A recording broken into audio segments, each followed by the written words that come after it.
पर हमें काफ़ी क्वेश्चन आ रहे हैं, वहाँ से भी ले लेते हैं। राहुल का सवाल है ये। अजीत जी, आपके पास आना चाहूँगा इस सवाल के लिए। IRFC पर इनकी खरीदारी है, 231 शेयर होल्ड कर रहे हैं 216 के भाव से। अगर अब इस स्टॉक देखें तो 216 से तो 34% गिर चुका है, ऑलमोस्ट काफ़ी हाई पर ही इनकी खरीदारी रही है, वहाँ से तो पूरा करेक्शन हो चुका है। अब गिरने के बाद क्या यहाँ पे कहीं पे एवरेजिंग किया जा सकता है, कहीं पे थोड़ी खरीदारी की जा सकती है, या यहाँ पे पोजीशंस काटने पड़ेंगे?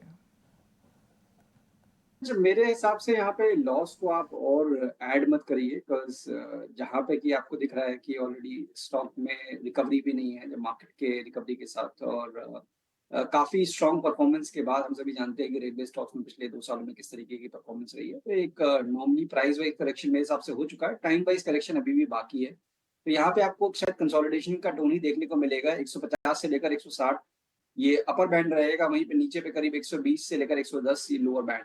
तो अभी एवरेजिंग की रिकमेंडेशन नहीं होगी, आपका लंबी अवधि का नज़रिया है, बने रह सकते हैं बट टाइम लगेगा। मान के चलिए कि आप एटलीस्ट साल भर का नज़रिया आपका होना चाहिए और ये स्टॉक तब दोबारा से एक कहते हैं कि स्ट्रेंथ वाली बात जो आएगी वो 170 के ऊपर आएगी। तो जब तक वो उसके ऊपर नहीं जाता, तब तक ये रेंज बाउंड बायस इसमें कंटिन्यू रहेगा, उसके अकॉर्डिंगली आपको प्लान करना है।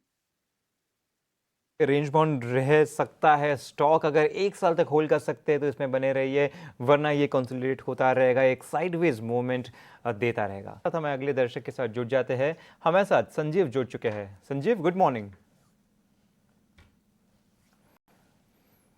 संजीव जी, मेरी आवाज़ आ रही है आपको? हाँ, अभी बिल लिया। बताइए। मेरे पास जुपिटर वैगन है एट दी रेट 500। मेरे पास 1100 शेयर हो गए हैं मुझ पे अब। या 500 से है, आपने हमें जो भेजा हुआ है 400 वो भेजा लिया है। था। हाँ, 400 मैंने और ये थे मेरा 700 के बाद में, तो 1100 शेयर हैं टोटल मिला के 500 की रेट में। जी, तो 500 को एवरेज समझ के हाँ, एवरेज, देखिए। हाँ बिल्कुल एवरेज एवरेज राइट। ठीक है, ठीक है। और आप थोड़ा लंबे समय तक होल्ड कर सकते हैं या शॉर्ट टर्म के हाँ लिए हाँ, देख रहे हैं? बिल्कुल बिल्कुल बिल्कुल बिल्कुल बिल्कुल बिल्कुल बिल्कुल। ठीक है। साल कुणाल 2 साल का नजरिया है, ऐसा नहीं है। जी, जी बिल्कुल। तो कुणाल जी, आपके पास आना चाहूँगा इस सवाल के लिए। जुपिटर वैगन पर इनकी खरीदारी है, एवरेज प्राइस देखें तो 500 रुपये का है, वहाँ से स्टॉक 15% नीचे ट्रेड करता हुआ नजर आ रहा है, लॉस में। इस साल के हाई से देखें तो स्टॉक 43% गिर चुका है। दरअसल काफ़ी सारे स्टॉक है जो 30-40% गिरते हुए ही नजर आ रहे हैं इस बिकवाली में।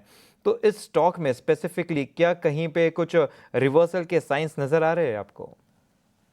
Good afternoon. I think firstly technical charts पे तो कोई रिवर्सल साइंस फिलहाल दिखाई नहीं दे रहा है। सिंस उनका उनका जो नजरिया है वो लंबे अवधि का है, तो मुझे ऐसा लगता है कि करंटली स्टॉक अपने 200 डीएमए के नीचे ट्रेड कर रहा है, तो ट्रेंड नेगेटिव है। मार्केट अगर थोड़ा स्टेबल होता है तो एक पुल बैक आ सकता है स्टॉक में, जो स्टॉक को अपने 200 डीएमए को टेस्ट करने जा सकता है, जो 500 का लेवल है, जो कि उनका बाय प्राइस है।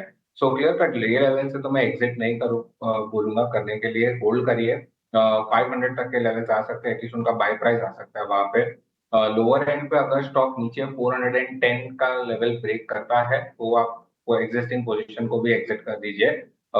फिलहाल के लिए यहाँ से करंट लेवल से मैं कहूंगा कि होल्ड करिए, 410 नीचे में स्टॉप लॉस रखिए, अगर वो ट्रिगर होता है तो एग्जिट कर लीजिए। मुझे नहीं लगता कि वो होगा, एक पुल बैक रैली आएगी जो शायद स्टॉक को 480 500 तक के लेवल तक लेके जा सकती है। तो ये है जुपिटर वैगन्स पर आपको राय।